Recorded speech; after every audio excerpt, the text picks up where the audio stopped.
Assalamualaikum warahmatullahi wabarakatuh. Waalaikumsalam warahmatullahi wabarakatuh. Alhamdulillahirabbil alamin. Wassalatu wassalamu ala Rasulillah wa ala alihi wa sahbihi wa mawalah. Wala haula wala quwata illa billah, amma ba'dah. Teman-teman semua yang saya hormati, alhamdulillahirabbil alamin. Kita semua masih bisa bersama-sama untuk melanjutkan kembali materi kajian daurah kita tentang ilmu ushul fiqh. Namun pada kesempatan kali ini insyaallah kita akan memurojaah, akan mengulang kembali bersama-sama untuk mengingat kembali materi-materi yang sudah disampaikan sebelumnya. Karena kalau ilmu itu terus-terusan kita itu menerima, artinya dimasuki terus, disuplai terus tanpa diolah, itu ya nggak kuat juga, kadang terlalu banyak. Jadi perlu adanya pengolahan lah, kalau pengolahan itu istilahnya kayak daur ulang, tapi ya enggak didaur ulang juga. Ya untuk mengingat-ingat kembali materi-materi yang sebelumnya sehingga enggak hilang. Karena kalau terus-terusan ditambah terus ya sama seperti kita hafalkan Quran, itu kalau enggak ada murojaah terus menghafalkan, nanti pas gilirannya kita murojaah, kita mengulang dari awal kesulitan ya. Mungkin kita pada dalam hari ini kita bersama-sama untuk memulai memurojaah materi yang sudah kita baca, karena alhamdulillah materi pun sudah sampai kepada pertengahan kitab ya. Sudah pertengahan kitab dan insyaallah setengah lagi kita akan lanjutkan. Baik, silakan dibuka kitabnya dari awal. Bismillahirrahmanirrahim. La hadraturrahim Nabi Mustafa Rasulullah sallallahu alaihi wasallam wa la ra'isy mu'allif hadzal kitab Syekh Abdul Muhammad sallallahu.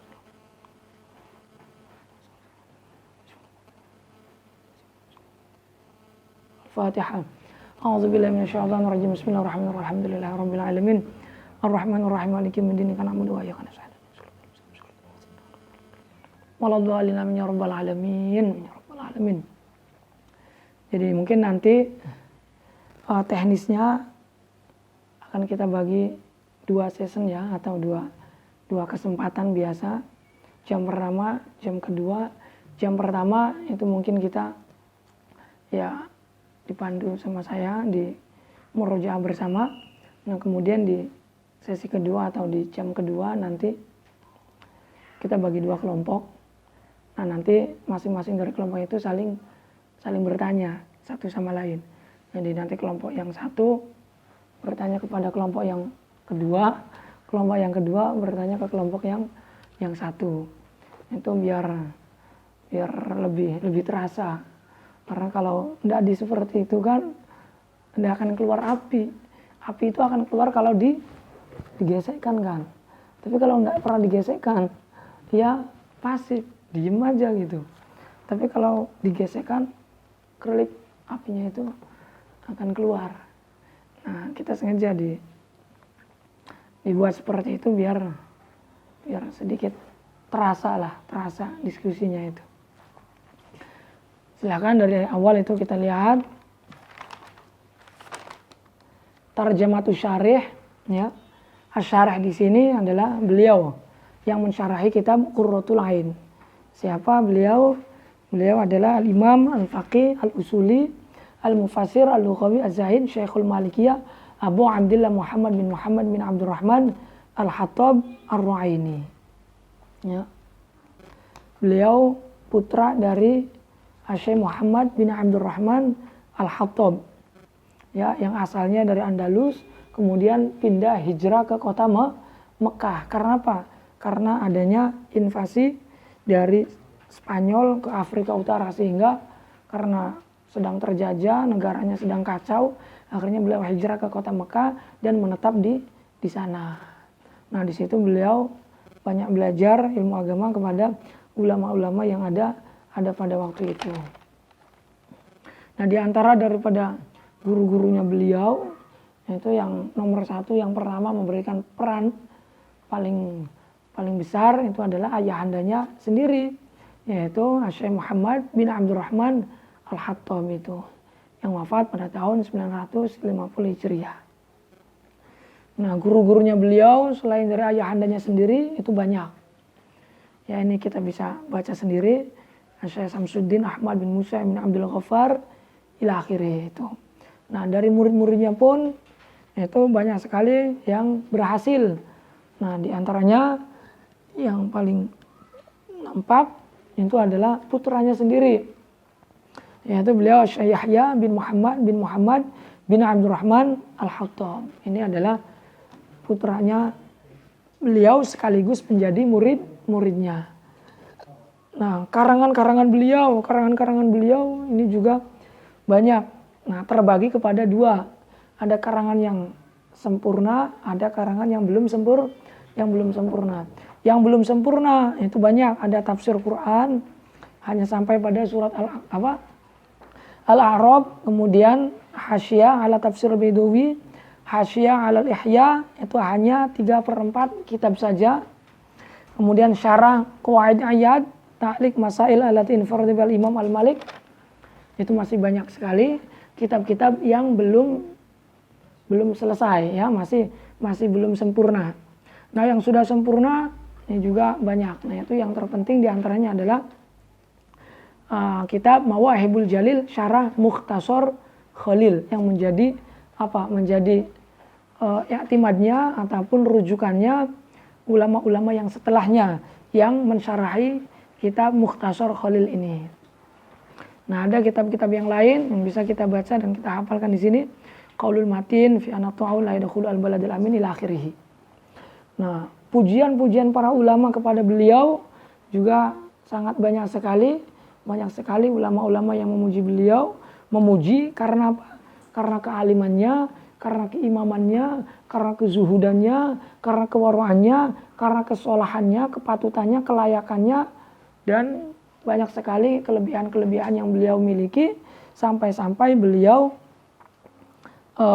bisa istidrak, istilahnya itu bisa menyusul itu bisa mengejar, istilahnya bisa mengejar sampai ke levelnya ulama-ulama yang kibar ya, al-fuhul itu yang alim-alim yang kibar-kibar seperti Asy-Syaikh Ibnu Abdissalam wa Khalil wa Ibnu Arfa faman fauqahum, bahkan sampai yang melebihinya dari ilmu hadis atau dari ulama hadis seperti melebihi ataupun sampai kepada tarafnya, levelnya Syekh Ibnu Hajar, Wasakhawi, Wasuyuti dan lain sebagainya. Nah, kemudian beliau wafat itu pada tahun 954 Hijriah. Itu sedikit tarjemahnya beliau. Kemudian muqaddimatus syarih. Jadi ada dua istilah muqaddimah, ada muqaddimatul kitab, ada muqaddimatul ilm. Ya. Kalau muqaddimatul kitab itu ya muqaddimahnya asyarih atau muqaddimahnya musannif. Alhamdulillahirabbil alamin. Wassalatu wassalamu ala Rasulillah, seperti itu. Nah, kalau muqaddimatul ilm itu muqaddimah yang kita kenal dengan istilah mabadi al-asyrah, untuk memberikan gambaran umum terhadap ilmu yang hendak kita pelajari. Agar apa? Agar kita yang hendak mempelajari satu ilmu itu telah diberikan gambaran secara umum mengenai deskripsi daripada kitab yang hendak kita pelajari itu. Sehingga kita tidak kecewa untuk mempelajarinya, tahu gitu. Kitab ini ilmu ini ilmu apa, tujuan apa, maudu'nya itu apa, faedahnya itu apa, kemudian peletak dasar pertamanya itu siapa dan lain sebagainya. Agar apa? Agar mantap di awal dan tidak kecewa setelah masuk, benar-benar puas dengan ilmu yang akan kita pelajari. Tapi kalau kita tidak mengetahui mabadi al-asyrah, hanya ikut-ikutan saja, ternyata setelah kita masuk ilmu yang kita pelajari ternyata mempelajari ilmu yang kita tidak membutuhkannya atau yang kita tidak meminatinya, maka ini akan menimbulkan kekecewaan dan ketidakseriusan dalam mempelajarinya. Itu muqaddimah al-ilm ya. Tarjamatu al-Imam al-Juwaini. Kemudian tarjamanya Imam al-Juwaini. Imam al-Juwaini ini adalah Syekh al-Imam Raisus Syafi'iyah wa ahad ashabil wujuh wa sahibi taswanifil mufidah Abdul Ma'ali Abdul Malik Ibn Syekh Abu Muhammad Abdullah Ibn Yusuf bin Muhammad al-Juwaini. Nisbat ilal Juwain itu nahiyah kabira min nawahi Naisambur di kota Iran yang diberi julukan Diyauddin. Ya, lampu agama atau sinarnya agama. Jawara bi Makkah wal Madinah arba' sinin. Beliau menetap tinggal di kota Mekah dan Madinah selama 4 tahun. 4 tahun beliau mengajar dan berfatwa sampai beliau mendapatkan julukan Imamul Harumin. Imamnya 2 tanah suci Makkah dan Madinah. Nah, kemudian kita masuk kepada Muqaddimah al-Musannif. Nah, Muqaddimatul Musannif ini berarti muqaddimahnya siapa? Pengarang kitab matannya yaitu Waraqat. Ya, sama Muqaddimatul kitab juga. Nah, beliau dalam memuqaddimahi kitabnya itu dengan mengawalinya membaca bismillah. Bismillahirrahmanirrahim. Nah, bismillahirrahmanirrahim ini adalah apa? Susunan jar majrur. Nah, hukumnya jar majrur dengan dzaraf syibah jumlah yaitu la budda lahu min muta'allaq ya. Wajib memiliki muta'allaq. Dan muta'allaqnya ini itu ada beberapa ahwal. Ada muta'allaq am, ada muta'allaq khas. Muta'allaq am itu wajib tersimpan, tidak bisa ditampakkan. Kalau muta'allaq yang khas bisa ditampakkan, bisa juga dikira-kirakan. Namun kebanyakan ditampakkan kalau yang khas. Kemudian kondisi atau ahwalnya muta'allaq lagi itu ada kalanya muta'allaqnya itu diawalkan ya, didahulukan, ada kalanya diakhirkan. Ya, ada kalanya didahulukan, ada kalanya diakhirkan. Kemudian di antara ahwalnya muta'allaq lagi, muta'allaq itu ada yang muta'allaq berupa fi'il, ada yang berupa ma yahtawi al-fi'il. Karena apa? Karena muta'allaq itu ya yang asli itu adalah fi'il. Kalau tidak fi'il berarti ya lafaz yang menyerupai fi'il itu menyerupai fi'il dalam pengamalannya ya, seperti masdar, isim fa'il ataupun isim maf'ul. Itu beberapa ahwal daripada muta'allaqnya dzaraf dengan jar majrur. Nah, beliau memilih dari sekian ahwalnya muta'allaq itu yang pertama beliau memilih yang khas daripada yang am. Kedua beliau memilih yang mutaakhir daripada yang mutaqaddim ya. Memilih yang mutaqaddim daripada yang mutaakhir. Kemudian beliau pun mentakdirkan, artinya tidak menampakkan muta'allaqnya karena memang tidak ada muta'allaqnya sebelumnya bismillahirrahmanirrahim. Nah, alasannya kenapa beliau memilih yang khas itu karena apa? Karena khas ya lebih muqtadul hal dengan apa? Dengan kondisi pada saat beliau membaca bismillahirrahmanirrahim. Karena apa? Yaitu lebih terkhusus dengan apa yang beliau awali dengan bismillahirrahmanirrahim. Karena maju'ilat at-tasmiyatu mabda'an la itu afdol daripada kita mentakdirkan lafaz yang am, lafaz yang umum yaitu abtadi'u. Dan diakhirkan itu ya karena liifadatil hasar dan memang tujuannya itu menjadikan bismillah itu menjadi permulaannya, maka ya bismillah diawalkan. Kemudian beliau memulai dengan bismillah itu karena iktidaan bil Quran.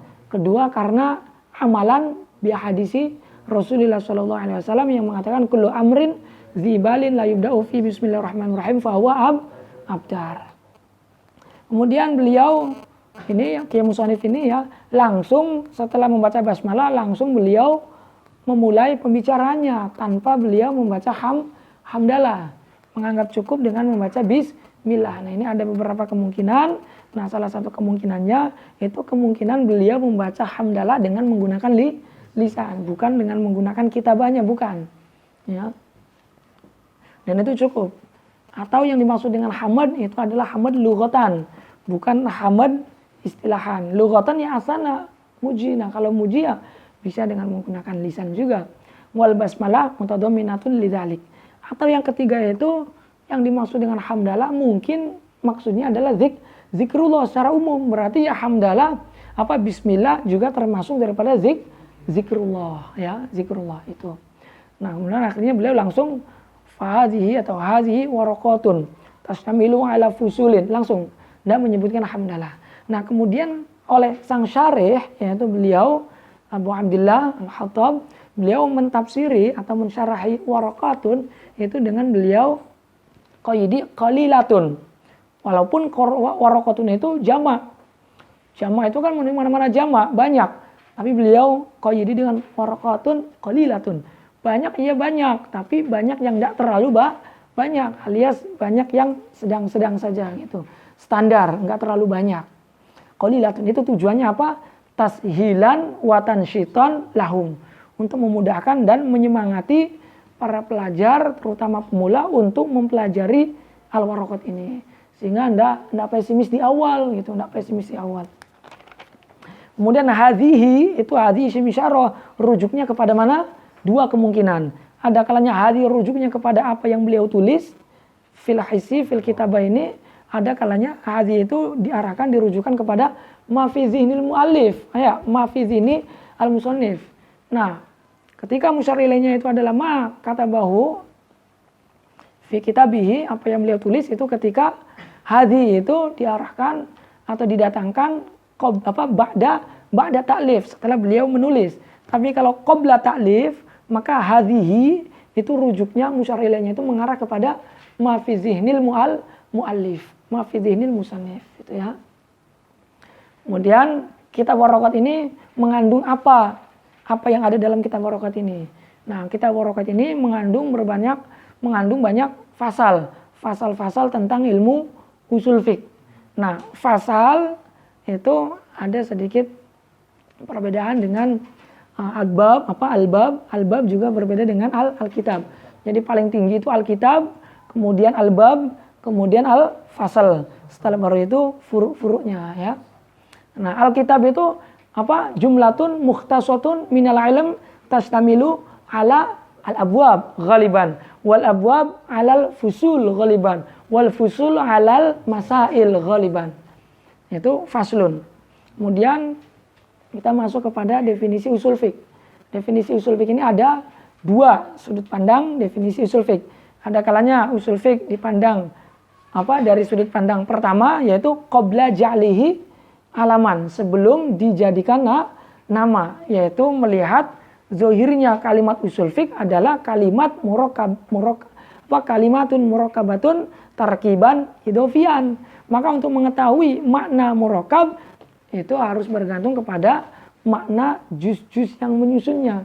Karena kaidah mengatakan ma'rifatul murakkab mutawakifun ala ma'rifati ajza'i. Ya.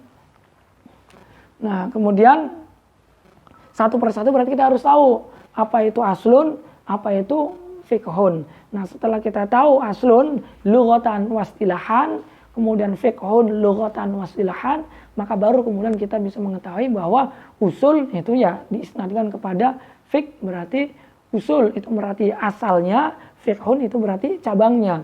Jadi usul itu adalah produk yang menghantarkan kepada fikih. Nah, sedangkan fikih itu adalah produk jadi yang telah diterbitkan oleh ilmu usul fikih itu ya. Nah, aslun sendiri lughatan ada banyak makna, istilahan juga ada banyak makna. Nah, dari sekian banyak maknanya aslun secara bahasa, itu yang paling bagus, yang paling afdol, yang paling ahsan itu adalah definisi yang pertama, yaitu ma yubna alaihi ghairuh. Walaupun ada tiga. Satu, ma yubna alaihi ghairuh. Dua, al-aslu wa al-muhtaj ilaih. Al-muhtaj ilaih. Yang ketiga adalah ma minhu asy'. Nah, dari ketiga ini yang paling afdol, yang paling ahsan itu adalah definisi yang pertama, yaitu ma bunya alaihi ghairuh ya. Jadi kita hafalkan tiga. Ma bunya alaihi ghairuh, kemudian al-muhtaju ilaih, dan yang ketiga adalah ma minhu asy'. Itu.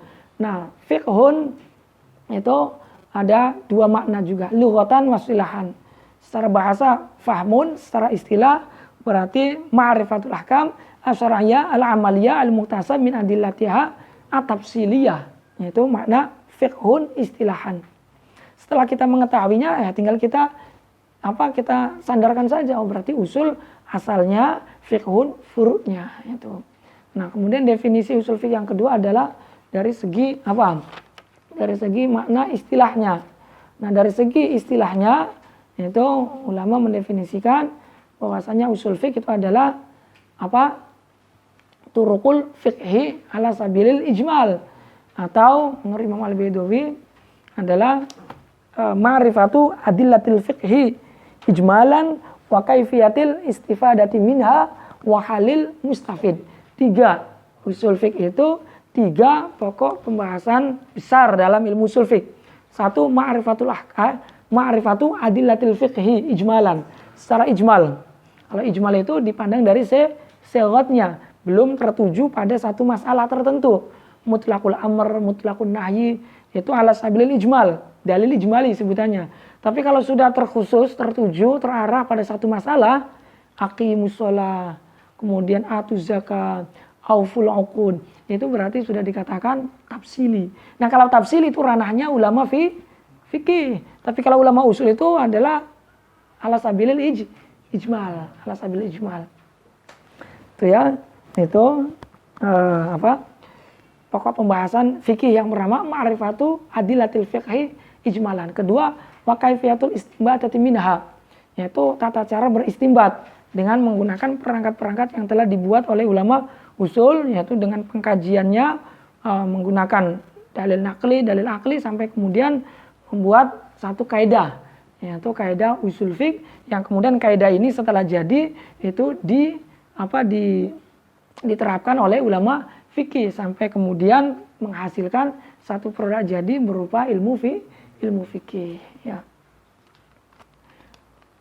Nah, kemudian masuk kepada aqsam al-hukmi syar'i. Hukum-hukum syar'i. Hukum itu secara umum ada 3.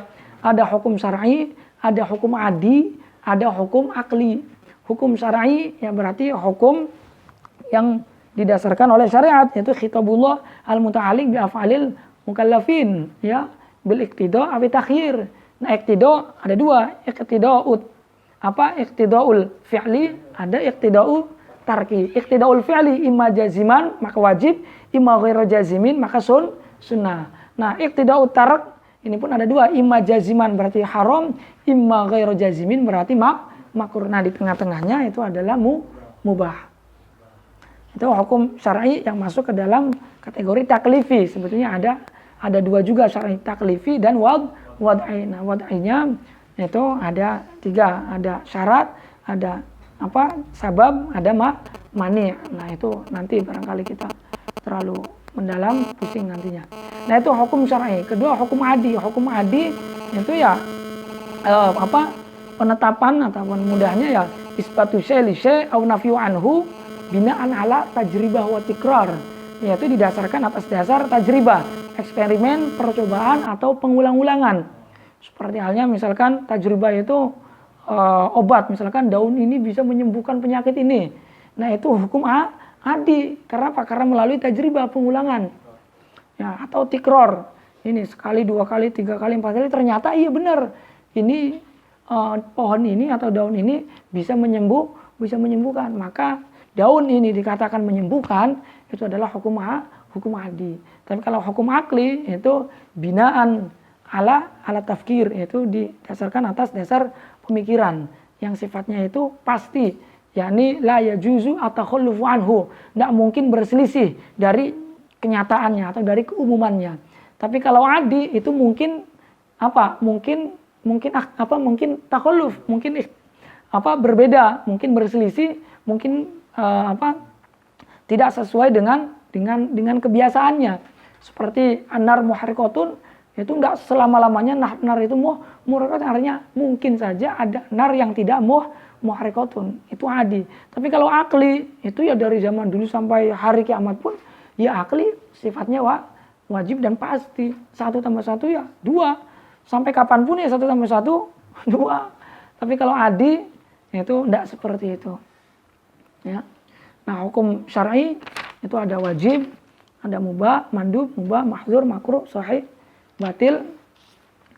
Menurut jumhur itu 5, tapi menurut sebagian itu ada 9. Nah, definisi wajib dengan ma yusabu ala fi'li wa yu'aqabu ala tarki itu laisa ta'rifan haqiqiyan, tapi ta'rifan bidzikri lawazimihi, yaitu ta'rif dengan cara menyebutkan apa? Kelazimannya. Karena apa? Tidak bisa didefinisikan dengan definisi yang hakiki. Karena likhtilafil asnaf, ya, atau likasroti asnafil wajibat wal mandubat wal muharramat wal makruhat, itu asnafnya banyak, tidak satu. Jadi kalau mendefinisikan wajib dengan pendefinisian terhadap salah satu jenis asnafnya saja, salah satu jenis asnaf wajibatnya saja, maka tidak mencakup yang lain. Jadi biar mencakup yang lain semuanya kena, maka dengan cara menyebutkan kelazimannya. Jadi alasannya itu dua. Satu, likathrati asnafil wajibat wal mandubat wal muharramat dan lain sebagainya. Kedua, karena likhtilafi haqaiqiha. Karena hakikatnya itu berbeda-beda. Sholat dengan puasa itu hakikatnya berbeda. Sehingga sulit kalau mendefinisikan wajib dengan definisi yang hakiki. Jadi definisi ma yusabu ala fi'li wa yu'aqabu ala tarki itu definisi dengan apa? Dengan cara menyebutkan kelazimannya. Kemudian wajib. Ya, ada mandub. Juga sama definisinya seperti itu. Ma la yusabu apa? Ma yusabu ala fi'li wa la yu'aqabu ala tarki. Kemudian mubah ma la yusabu ala fi'li wa la yu'aqabu ala tarki. Mahzur wa yu'aqabu apa? Ma yusabu ala tarki wa yu'aqabu ala fi'li. Makruhnya ma yusabu ala tarki wa la yu'aqabu ala fi'li. Namun yang sedikit perlu kita bedakan itu kalau untuk yang muharramat dengan yang makruhat itu syarat untuk bisa mendapatkan pahala dari meninggalkan keharaman dan kemakruhan, syaratnya ada imtisalan, ya, ada qasdil imtisal, itu ada kesengajaan kita untuk patuh terhadap larangan itu. Tidak sekedar bimujarrodi tarak doang. Kalau bimujarrodi tarak ya kita tidur biasa pun ya itu kita telah terhasilkan meninggalkan keharaman. Tapi benar-benar ada rasa imtisalnya di situ. Tapi kalau wajibat dan manubat tidak ada qaid imtisalan. Kenapa? Karena sudah menjadi kepastian. Karena wajiban mandubat itu syaratnya ya harus adanya niat, dan niat itu imtisalan. Kemudian ada tambahan menurut sebagian ulama yaitu sahih dengan batil. Nah, kalau sahih itu ma yata'allaqu bihi an-nufuz wal i'tidad. Wa yu'tadu bihi itu i'tidad saja mudahnya. Biar sama-sama masdar. Ma yata'allaqu bihi an-nufuz wal i'tidad wa yu'tadu bihi. Nufuz itu al-bulugh ilal maqsud. I'tidad itu terpenuhinya syarat dan rukun. Jadi sesuatu itu dikatakan sahih ya ketika sesuatu itu terhasilkan adanya nufuz dan terhasilkan adanya i'tidad. Adanya nufuz itu ya al-bulugh ilal maksudnya itu ada, sampai pada tujuannya itu ada. Kayak misalkan jual beli ini sahih, al-bai'u sahihun. Itu dikatakan B sahih ya karena B itu ya ta'allaqu bihi an-nufuz. Jadi telah sampai kepada maksud tujuannya jual beli, yaitu intifa, ya, intifa bitsaman wal musaman. Halul intifanya itu telah terpenuhi. Kemudian i'tidad di sini tawaffur syurut wal arkan atau jam'u ma yu'tabaru fi syar'an aqdan aw ibadatan. Namun kalau dalam ibadah itu berhubungannya hanya dengan i'tidad saja, ya. Kalau dalam ibadah itu hanya berhubungan dengan i'tidad saja. Tapi kalau dalam muamalah itu i'tidad wan nufuz dua-duanya berkaitan. Sehingga dalam ibadah tidak bisa kita menuntut adanya al-bulugh ilal maksud. Apa tujuannya kita beribadah sholat? Supaya bisa ini, supaya bisa masuk surga, supaya mendapatkan pahala. Tidak, itu adanya min fadli robbi kalau itu. Tapi kalau B, jual beli, itu ada tujuannya, ada hasilnya, ada finishnya, ada asarnya. Sehingga kita bisa menuntut. Itu sahih. Nah, batil berarti lawan daripada sahih. Kemudian fikih dengan ilm. Perbedaannya ya kalau ilm itu lebih umum daripada fikih, ya.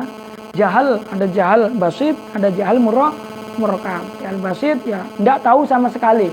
Kalau murakab dia pura-pura tahu padahal sebetulnya tidak tahu. Jadi dua kebodohan. Bodoh terhadap hakikat yang sebenarnya dan bodoh terhadap status dirinya itu yang bodoh. Sehingga dia menjawab. Kalau dia ngaku bahwa dia bodoh, mungkin tidak menjawab. Tapi karena dia tidak tahu akan kebodohan dirinya, akhirnya dia menjawab. Kemudian ilmu itu ada dua, ada ilmu hadis, ada ilmu qadim. Ilmu hadis berarti ilmunya makhluk. Kalau ilmu qadim ya ilmunya Allah. Nah ilmu hadis ini ada doruri, ada muktasab. Doruri yaitu yang malam yaqa'an nazarin wastidlal, yang tidak didasari dengan adanya istidlal atau nazar. Tidak didahului dengan adanya nazar ataupun analisa terlebih dahulu gitu. Langsung ketika kita faham, kita mengetahuinya. Nah ini ilmu doruri ini bisa dihasilkan dengan panca indera atau dengan habar-habar yang mutawatir. Ya, habar-habar yang mutawatir. Tapi kalau nazori itu kebalikan daripada dururi. Berarti perlu adanya analisa. Tidak seketika langsung difaham itu. Kemudian istidlal dengan dalil. Istidlal itu tolabud dalil, mencari dalil. Nah dalilnya itu apa? Dalil ya berarti al-mursyid ilal matlub, sesuatu yang menunjukkan kepada objek. Ada isyarah, rambu-rambu. Nah rambu-rambu lalu lintas itu adalah dalil. Karena apa? Karena al-mursyid ilal matlub. Nah kemudian tingkatan daripada kema'rifatan atau tingkatan daripada idrok itu tingkatannya ada 5 kalau tidak salah ya. Dari mulai ilmun, yakin, keyakinan, kemudian zon, kemudian syak, kemudian waham, kemudian jahal ini. Jadi 100% zon 75%, syak 50%, waham 25%, bodoh 0%. Karena nggak tahu sama sekali kan. Kemudian usul fiqh. Nah, baru pembahasan usul fiqh. Nah, usul fiqh secara istilah, kalau yang pertama tadi kan secara apa? Qabla ja'li alaman. Nah, kalau ini ba'da ja'li alaman. Yaitu tadi 3 pembahasan utama. Ma'rifatu adillatil fiqh ijmalan wa kaifiyatil istifadati minha wa halil mustafid. Nah, bab-bab yang dipelajari dalam ilmu usul fiqh itu banyak sekali. Yaitu membahas tentang dalil-dalil ijmali ya. Objek pembahasan ilmu usul fiqh itu objeknya adalah pembahasan tentang dalil-dalil yang bersifat ijmali. Maksudnya ijmali itu ya masih umum, yaitu dipandang dari sudut pandang seghotnya. Karena perkara Al-Qur'an itu diibaratkan ataupun diungkapkan dengan redaksi yang bermacam-macam. Ada menggunakan redaksi amr, nahi, am, khos, mutlaq, muqayyad, mujmal, mubayyin dan lain sebagainya. Itu banyak sekali. Nah, seghot-seghot itu, lafal-lafal itu, itulah yang menjadi objek kajiannya ulama usul. Sehingga pembahasannya ya ada pembahasan tentang amr, nahi, am, khos, mutlaq dan lain sebagainya. Ada kalam. Nah, kalam ini ada banyak pembagian. Ada kalam, pembagiannya ada amr, ada nahi, kemudian ada tamani, ada arad, kemudian kalam pun terbagi kepada hakikat dan majaz. Hakikat dengan majaz ini ada dua definisi, ada 2 pendapat. Pendapat yang pertama mendefinisikan hakikat itu adalah ma baqiya fil istimal ala maudu'ihi, yaitu lafaz yang masih menggunakan makna asal. Nah, pendapat yang pertama ini hanya mengakui adanya hakikat lughawi karena makna asal itu adalah makna lughawi. Ini pendapat yang pertama. Tapi kalau pendapat yang kedua itu hakikat adalah lafaz yang dijadikan sebagai istilah ya. Lafaz yang dijadikan sebagai istilah tertentu oleh sekelompok manusia dalam bercakap-cakap atau dalam berkomunikasi. Nah, istilah ini ya ada 3. Ada istilah lughat, ada istilah syar'i, ada istilah urfi. Jadi pembagian hakikat menjadi 3 itu berdasarkan pendapat yang kedua. Kalau pendapat yang pertama tidak mengenal pembagian hakikat menjadi 3. Yang ada hakikat hanyalah hakikat lughawi itu ya. Nah, majaz berarti kebalikan daripada hakikatnya. Nah, majaz ini ada majaz ziyadah, ada majaz nukson, ada majaz nakal, ada majaz isti'arah.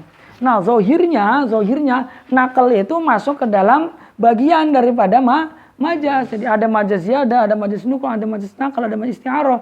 Tapi menurut Al-Khattab itu nakal sebetulnya ya lebih umum lagi karena nakal berada di atas adanya pemindahan. Karena apa? Karena jenis-jenisnya majaz yang ada ziyadah, nukson, isti'arah itu semuanya mengandung unsur nakal, yaitu pemindahan dari makna asal kepada makna majaz, itu makna yang barunya. Gitu. Kemudian kepada amr. Nah, amr itu memerintahkan kepada orang yang lebih rendah. Nah, kalau sesamanya ya, kalau sama itu berarti namanya iltimas. Tapi kalau lebih tinggi itu namanya doa atau soal. Nah, amr ini secara asal menunjukkan pada mana wajib. Al-amru ya dulu alal wujub atau al-amru lil wujub. Kecuali kalau di sana ada korena. Illa ma dalla dalilu ala anal murad minhu ghairu dzalik an-nadbu al-mubah atau yang lain sebagainya. Jadi kalau tidak ada korena ya dilarikan kepada makna asal ya, mana asal. Nah, amr ini ada beberapa kaidah yang muncul dari amr ini. Yang pertama, al-amru bi ijadil fi'li amrun bihi wa bima la yatimmu. Itu satu kaidah yang muncul dari amr atau yang kita hafal dengan masyhur ya, gimana ma la yatimul wajib illa bihi fa huwa wajib. Itu juga kaidah yang muncul dari kaidah tentang atau dari qadiyah amr ya. Kemudian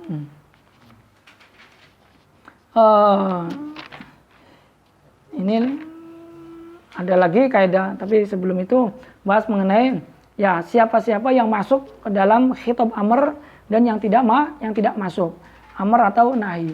Nah, nahinya ya berarti lawan daripada amr. Kalau amr memerintahkan, tapi kalau nahi itu larangan. Sama sebetulnya, hanya beda arahnya saja. Nah, yang masuk ke dalam khitab amr dengan nahi itu adalah mukallaf. Nah, mukallaf ini syaratnya harus al-aqil, al-baligh, dan satunya ya tersampaikan dakwah. Nah, kalau yang tidak seperti itu, tidak akil, tidak baligh atau tidak tersampaikan dakwah, maka dia tidak tertaklif. Kalau tidak tertaklif, maka berarti ya tidak kena konsekuensi atau tuntutan daripada syariat. Kemudian kufar, orang-orang kafir ini terkena khitab furu' syariah. Ya, walaupun kalau orang kafir itu menjalankan perintah, menjalankan ibadah, ibadahnya tidak sah, tidak memenuhi syarat, berarti tidak kena kewajiban. Karena kewajibannya orang menjalankan syariat agama itu salah satu syarat utamanya adalah harus Islam. Nah, walaupun orang kafir itu tidak wajib menjalankan sholat, bukan berarti orang kafir ketika tidak sholat itu tidak disiksa. Lah, saya kan tidak wajib, karena syaratnya sholat kan harus Islam, harus mukallaf. Lah, saya kan tidak mukallaf. Iya, antum tidak mukallaf, antum tidak wajib, tidak Islam. Tapi punya kesalahan yang fatal. Apa kesalahan yang fatalnya? Ya tidak Islam itu. Dengan sebab tidak Islamnya dia, akhirnya apapun yang kalau dilakukan olehnya tidak akan sah. Jadi faedah daripada dikhitobinya orang kafir dengan khitab furu' syar'i itu faedahnya apa? Iqabuhum 'alaiha, yaitu akan dikenai siksa wa'adam. Akan dikenai siksa. Kemudian sighat amr yang kaidah amr yang muncul daripada sighat amr yaitu yang pertama tadi ma la yatimul wajib illa bi fa huwa wajib. Kemudian yang kedua adalah al-amru bi syai' nahyun an diddihi. Atau kita simpulkan setelah dikaji, al-amru bi syai' nahyun an jami', ya. Awas, ada perbedaan dengan qadiyah nahi. Kalau amr an jami', tapi kalau nahi an ahad, salah satunya saja. Jadi perintah terhadap sesuatu itu merupakan larangan dari melakukan semua perlawanannya. Qum, berdiri. Ya sudah, berarti kita diperintahkan untuk berdiri. Tidak boleh duduk, tidak boleh tiduran, tidak boleh bersandaran, tidak boleh terlentang, tidak boleh lainnya. Pokoknya harus berdiri. Semua perlawanan daripada berdiri dilarang. Itu tuntutan konsekuensi daripada amr. Tapi kalau nahi itu hanya salah satunya saja. An-nahyu anisy amrun bi ahadi adadihi. Misalkan la takum, jangan berdiri. Ya kalau jangan berdiri ya yang penting nggak berdiri. Boleh dong dengan duduk, boleh juga jongkok, boleh juga tidur, boleh juga terlentang. Yang penting nggak berdiri. Berarti kalau dalam nahi itu an-nahyu anisy, maka maknanya amrun bi ahadi adadi. Namun setelah dikaji ulama pun berselisih pendapat mengenai kaidah ini. Ada kalanya al-amru bi syai' nahyun an didihi itu adalah ainuhu. Jadi al-amru bi syai' ainu nahi an didih. Nah, ainu itu artinya apa? Sama, satu zat, sama seperti Zaidun akhu Amrin. Zaid ini adalah saudaranya Amr. Nah, Zaid ya akhu Amrin ya Zaid gitu. Zaidun ainu akhu Amrin wa akhu Amrin ainu Zaidin. Jadi maknanya sama, satu zat. Nah, itu ada yang mengatakan bahwasanya al-amru bi syai' nahyun an didihi, itu bahwasanya al-amru bi syai' ainu nahyi ani syai', itu ya. Tapi ada yang mengatakan ndak ainu, tapi yatadoman. Yatadoman itu yastalzim. Yastalzim itu ya kelazimannya. Jadi kelazimannya memerintahkan sesuatu, ya lazimnya itu dia akan dilarang untuk melakukan perlawanannya. Itu konsekuensi pada Amr. Karena kalau misalkan Amr tidak direalisasikan dengan meninggalkan perlawanannya, maka nggak akan terrealisasi namanya Amr. Misalkan berdiri. Nah, bisa terrealisasi berdiri kalau kita meninggalkan perlawanannya. Kalau kita masih melakukan perlawanannya, berdiri, ya Anda bisa akan terrealisasi perintah daripada Amr itu.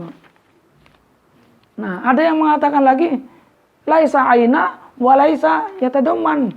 Bukan ainu, bukan yatadomman gitu ya. Amr ya Amr. Nahi andidihi yaitu beda qadiyah gitu. Ya, itu mengenai qadiyah Amr. Nah, nahi pun sama seperti itu. Ada yang mengatakan ainuhu, ada yang mengatakan yatadammanuhu, ada yang mengatakan laisa ainan wala yatadamman. Nah, perbedaannya itu tadi. Kalau an-nahyu anisy amrun bi ahad. Tapi kalau al-amru bi syai' itu nahyun an jami'ah. An jami'i adadi. Itu nahi ya. Nahyu yaqtadi al-fasad. Bahwasanya nahi itu menuntut pada atau memberikan konsekuensi fasidnya sesuatu yang dilarang. Kalau ada sesuatu itu dilarang, maka menunjukkan bahwa sesuatu itu dihukumi fasid. Nah, sesuatu yang dilarang ini ada dua tipe. Ada kalanya sesuatu yang dilarang itu berupa ibadah, ada kalanya sesuatu yang dilarang itu berupa muamalah. Nah, syaratnya sesuatu yang dilarang itu menunjukkan akan kefasidannya. Syaratnya itu ketika larangannya itu kembali kepada amrun dakhili atau lari kepada amrun khariji, namun lazimun anhu. Ya, dakhili itu maksudnya apa? Syurut wal arkan. Misalkan larangan larangan puasa. Ya. Yang larangan ibadah dulu ya, contoh ibadah. Ibadah yang amrun dakhilinya, larangan karena amrun dakhilinya. Ya, misalkan seorang perempuan puasa. Nah, iya nih. Seorang perempuan puasa tapi dalam keadaan haid. Nah, ini dilarang. Larangannya itu kembali kepada apa? Kembali kepada amrun dakhili, yaitu kepada syurut wal arkan. Karena syaratnya bisa berpuasa, boleh berpuasa itu harus suci. Itu berarti larangan yang arahnya kepada amrun dakhili. Atau larangan kembalinya arahnya kepada amrun khariji, tapi apa? Lazim. Lazim itu melekat, pasti, tidak bisa dihindari. Ya, tidak bisa dihindari. Seperti puasa di hari raya. Nah, puasa di hari raya ini dilarang. Tapi larangannya itu tidak mengarah kepada syurut, tidak mengarah kepada arkan. Karena orang yang berpuasanya itu telah memenuhi persyaratan semuanya. Orangnya ya telah balik, kemudian suci, kemudian berakal, kemudian juga dia mampu. Semuanya itu telah terpenuhi syarat dan rukunnya. Hanya saja puasanya itu pas dilakukan di hari raya. Dan di situ Allah melarang. Nah, larangannya itu kembalinya arahnya itu bukan kepada syarat dan rukunnya, bukan, tapi kepada amrun kharij. Tapi kharijnya ini yang lazim, artinya lazim, mau tidak mau pasti terjadi gitu, melekat, tidak bisa dihindari. Apa larangannya? Larangan untuk i'rad an diyafatillah, yaitu larangan untuk berpaling dari jamuan Allah. Kenapa? Karena Allah di hari raya itu sengaja ingin memberikan suguhan, ingin memberikan jamuan kepada umatnya. Nah, agar umatnya ini mau menerima jamuan dan suguhan Allah, maka ya jangan berpuasa. Nah, ketika seseorang itu berpuasa, maka mau tidak mau pasti dia itu berpaling ataupun menolak dari jamuan Allah. Maka berpuasa di hari raya itu dilarang. Nah, itu amrun kharij tapi lazim, ya, amrun kharij tapi lazim. Tapi kalau amrun kharij tapi ghairul lazim, misalkan kita sholat pakai bajunya kawan kita, gosab tanpa seizinnya. Nah, ini dilarang. Kenapa? Karena di situ ada unsur iza, menyakiti, yaitu menyakiti kawan. Tapi larangan ini, larangan menyakiti kawan itu bukan larangan yang kembalinya kepada syurut wal arkan atau amrun dakhil, tapi mengarah kepada amrul kharij. Tapi kharijnya ghairul lazim. Artinya ghairul lazim bisa dihindari dengan cara apa? Agar teman kita ini tidak diiza, tidak disakiti, caranya ya kita izin. Itu ya. Itu yang ibadah. Yang muamalah pun sama, kurang lebihnya seperti itu, yaitu ketika larangannya itu kembali kepada amrun dakhili, yaitu surut wal arkan, atau kepada amrun kharij tapi dia lazimun anhu.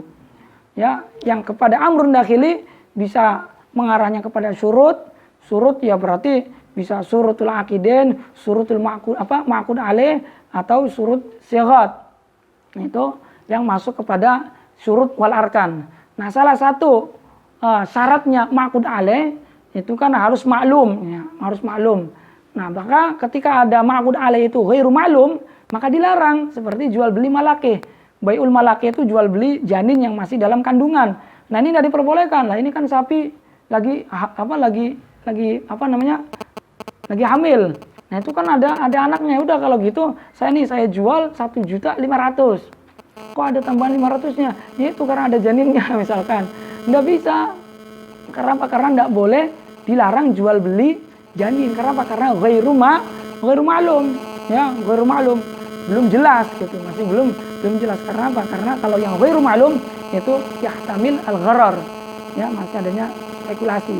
Ya, bisa jadi selamat, hidup, bisa jadi juga mati. Atau amru kharij tapi lazim. Artinya lazim itu ya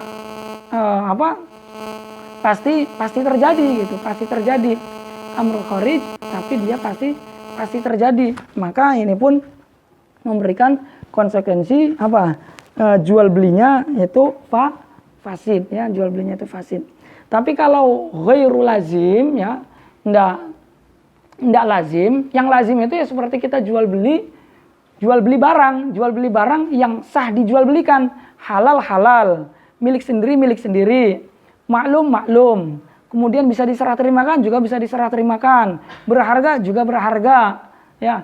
Tapi caranya yang salah, caranya kamu jual dengan cara pakai transaksi riba. Misalkan saya punya 1 karung gandum, antum punya 2 karung gandum misalkan, ditukar. Nah, ini tidak bisa, dilarang. Nah, larangannya ini kembali kepada apa? Kepada amrul kharij yang lazim. Karena apa? Karena yang dijual belikannya mah gandum ya boleh-boleh saja dijual. Dan itu milik sendiri, semuanya telah terpenuhi. Tapi karena caranya yang salah, yaitu dengan menggunakan cara transaksi riba, maka di situ dilarang.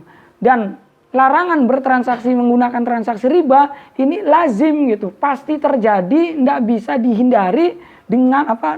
dihindari ketika kita menjual dengan cara seperti itu, yaitu dengan tidak adanya tamatul 1:2. Maka ya pasti ketika 1:2 pasti akan mengena atau pasti akan masuk ke jurang riba, yaitu riba fadl nantinya. Maka itu dikatakan lazim. Tapi kalau yang ghairu lazim, itu yang bisa dihindari, atau kalau tidak bisa dihindari, memang larangan ini yaitu bisa ditimbulkan atau bisa disebabkan dengan hal yang lain gitu. Tapi kalau hanya disebabkan dengan itu, maka itu lazim namanya, hanya itu. Kayak puasa tadi, puasa di hari raya itu kan ada larangan karena dilarang untuk i'rad an diyafatillah, untuk berpaling dari jamuan Allah. Dan berpaling dari jamuan Allah ini tidak bisa diwujudkan kecuali dengan kita berpuasa. Ya, tidak ada cara lain untuk i'rad an diyafatillah kecuali ya dengan dengan sebab kita berpuasa. Tapi kalau bisa ditemukan dengan cara lain, maka disebut ghairul lazim. Jadi syarat daripada sesuatu itu dikatakan ghairul lazim ada dua kemungkinan. Kemungkinan yang pertama itu adalah sesuatu tersebut tidak bisa dihindari, atau sesuatu itu ya menjadi sebab dari larangan, namun bisa juga disebabkan oleh yang lain, seperti jual beli di hari Jumat misalkan. Jual beli di hari Jumat itu kan dilarang, ya tidak boleh. Kalau sudah masuknya azan berkumandang di hari Jumat, maka tinggalkan wadharul bai', tinggalkan jual beli. Nah ini larangan, tapi larangannya kembali kepada amrun kharij, bukan kepada syurut wal arkan, bukan. Tapi kharijnya yang ghairul lazim. Kenapa larangannya berjual beli di hari Jumat itu? Karena apa? Karena khawatir nanti akan lalai dari Jumatan, akhirnya tidak Jumatan. Nah di situ yang dilarang. Kalau jual beli mah silakan saja gitu. Tapi khawatir kalau jual belinya ini terus dijalankan pada saat azan telah berkumandang, khawatir kamu lalai lupa akhirnya tidak Jumatan, maka aku larang. Berarti larangannya itu karena apa? Karena akan menimbulkan pada satu hal yang dilarang, yaitu tidak Jumatan. Tapi larangan ini bisa disolusikan, yaitu dengan cara apa? Jual belinya ya sambil berjalan, seperti jual beli minyak wangi yang sama-sama pengen Jumatan jalan sambil. Atau juga jual beli ini menjadi sebab pada adanya yang dilarang, yaitu khawatir tidak Jumatan. Ini sebab ini bukan hanya atau tidak hanya terjadi dengan sebab jual beli saja, tapi terjadi juga disebabkan juga dengan yang lainnya selain jual beli, yaitu min anwa'il muamalat. Bisa jual beli, bisa ijar, bisa mudharabah, bisa murabahah, bisa musyarakah dan sebagainya. Itu pun bisa memberikan potensi melalaikan sholat Jumat. Maka berarti jual beli di hari Jumat itu dilarang, itu karena adanya amrun kharij yang ghairul lazim. Ya, kalau yang ghairul lazim maka hendak memberikan konsekuensi fasid. Makanya jual beli di hari Jumat hendak dihukumi fasid, jual belinya tetap sah, namun mengandung dosa, yaitu melanggar larangan itu, ya. Kemudian masuk ke am khos. Kalau am berarti menyeluruh, ya, maknanya itu mencakup dua atau lebih, min ghairi hasrin, tanpa batas. Tapi kalau ada batas, walaupun itu nilainya, jumlahnya itu ribuan, jutaan, miliaran, triliunan, itu kalau masih ada ghaya mahsurahnya, masih ada batas akhirnya, maka tetap masih dikategorikan khas, bukan am. Jadi am itu ya umum. Nah am ini ada segot-segotnya. Jadi am ini min sifatil lafzi, bukan min sifatil fi'al. Sifatul lafzi itu ya lafaz, berbentuk lafaz, ucapan, bukan tindakan, bukan perbuatan. Nah, kalau perbuatan seperti Nabi menjama, Nabi memutuskan adanya akad syuf'ah, itu kan tindakannya Nabi. Ya, Nabi menjama, Nabi memutuskan akad adanya syuf'ah pada salah satu tetangga, itu tindakan. Maka kalau tindakan tidak bisa disifati dengan am atau khas. Jadi yang disifati dengan am dengan khas itu hanyalah lafaz, yaitu ucapan, min itlaq min sifati nutqi, min sifati lafzi. Nah, sigot am itu ada 4, yaitu lafaz yang mufrad yang dimakrifatkan dengan al, 2 jama, ya, isim jama yang dimakrifatkan dengan al juga, al musyrikin contohnya, yang mu'rab yang mufradnya berarti al insan itu. Kemudian yang ketiga adalah isim-isim mubham. Isim-isim mubham yaitu ya seperti isim apa? Isim mausul itu juga isim mubham. Ma, man, ayun, kemudian aina, zorof, kemudian mata, ma istifham itu adalah isim-isim yang mubham. Nah, karena mubham kan masih umum. Isim mausul itu juga mubham. Alladzi ja'alladzi datang seseorang yang Nah, yang ini kan masih umum. Yang apa? Bisa yang mukul, bisa yang apa? Yang membeli, bisa yang menjual dan lain sebagainya. Maka isim mausul juga mubham termasuknya. Nah, yang keempat itu adalah isimnya la, yaitu isim nakirahnya la. Jadi la itu beramal menasabkan isim. La rajula fiddar. Nah, isimnya la ini dia sifatnya umum, berarti menyeluruh. Nah, konsekuensi daripada lafadz am itu berarti dia akan diamalkan, diarahkan, ditunjukkan kepada makna umum. Tapi syaratnya tidak bisa kita mengamalkan lafadz yang am kecuali setelah kita itu apa? Mendeteksi adanya taksisnya. La yajuzu al amalu bil am illa ba'da at-taksis. Wa taksis imma muttasilun wa imma munfasilun. Ada kalanya muttasil, ada kalanya munfasil. Nah, itu nanti masuk ke dalam pembahasan khas ya, babul khas. Mungkin cukup segitu saja, setengah ini juga. Dikit sebenarnya. Udah kan? Istisna. Insyaallah lah ini.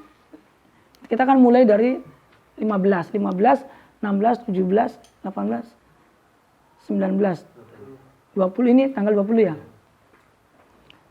6 hari. Ya 10 harian lah kurang lebih.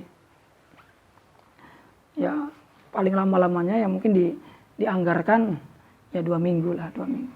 Karena itu kalau pengen terlalu cepat ya khawatir nggak maksimal juga. Kalau pengen terlalu lama juga khawatirnya bosen nggak selesai-selesai. Jadi ya udahlah tengah-tengah. Babul khas mungkin itu kita murojaahnya dicukupkan. Setelah itu mungkin kita istirahat sebentar dan nanti kita coba adakan muhawarah ya. Muhawarah itu berdialog dengan kelompok lawannya, tapi kita berusaha bertanya satu sama lain itu saling bertanya.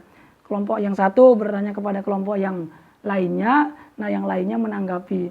Silakan kalau belum diterima pendapatnya, jawabannya ya silakan disanggah. Nah, kalau sudah sudah taslim, sudah terima, ya gantian bertanya. Berarti kelompok yang satunya bertanya kepada kelompok yang lain. Itu biar apa? Biar muncul apinya. Ya, muncul apinya. Sebetulnya penting juga adanya program-program seperti ini, muhawarah itu.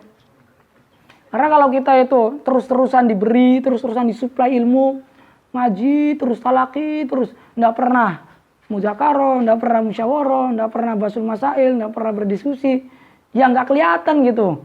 Kita itu sampai mana potensinya, kita itu sudah sampai apa levelnya, kita itu apa saja yang belum kita ketahui, enggak pernah tahu.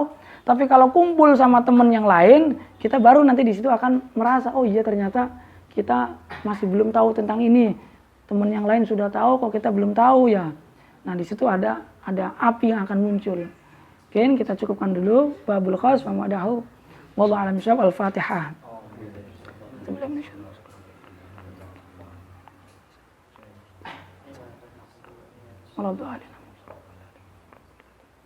Assalamualaikum warahmatullahi wabarakatuh.